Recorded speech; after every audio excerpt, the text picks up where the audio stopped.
I'm a student of history, Islamic history especially, was on the Prophet, or Prophet peace be upon him, the state of Medina, which he created.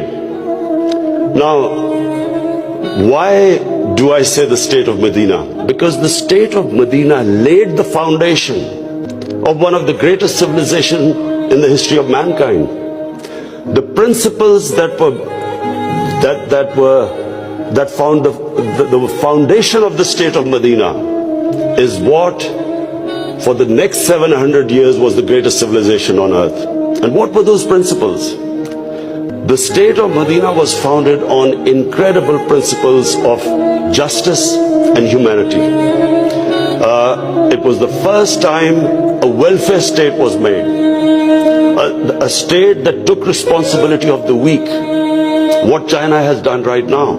That was the state of Medina, where first time a state took responsible for its poor, its weak, its orphans, its widows. In the state of Medina, the first time pensions were created. Old people were also, it was a humane state. And secondly, there was justice, rule of law. These were the two main things. And the third thing, the Prophet of Islam, peace be upon him, made seeking knowledge a sacred duty. The word was that even if you have to go to China to seek knowledge, you must. Those days going to China meant not coming back.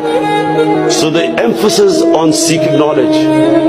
For the next 700 years, all top scientists were Muslims. And that was the state of Medina. It laid that foundation.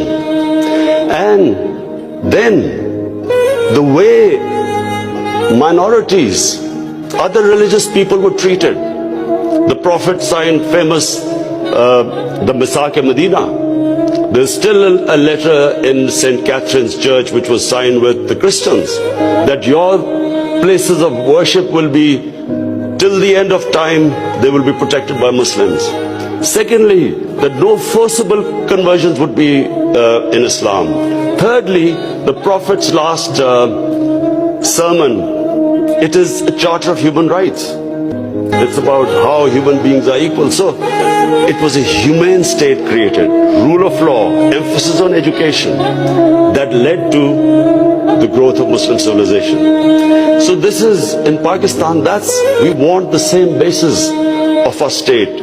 The rise of what I believe, the way our country will rise, it will go back to those principles. We must, number one, have rule of law, everyone equal before the law. State must be accountable. We must have a welfare state where the state must take responsibility of its poor people. Half our population is on the poverty line or just above, and about 25% are below the poverty line. The state must take responsibility. All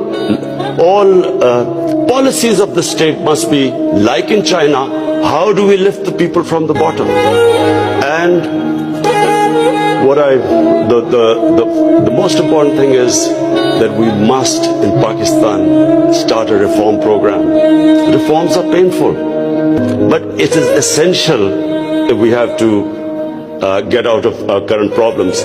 So, first of all, I joined politics in '96. From '96 to 2013, there was a very small party. Most of the time it was one step up and 3 steps down. The first election I contested, we were wiped out. Second election, 5 years later contested, we had only 1 seat. Third election we boycotted, and most of the time people made fun of me, thought we would never make it, because I'm an outsider. I wasn't from the political class. But one big lesson from sports which I learned, you only lose when you give up. So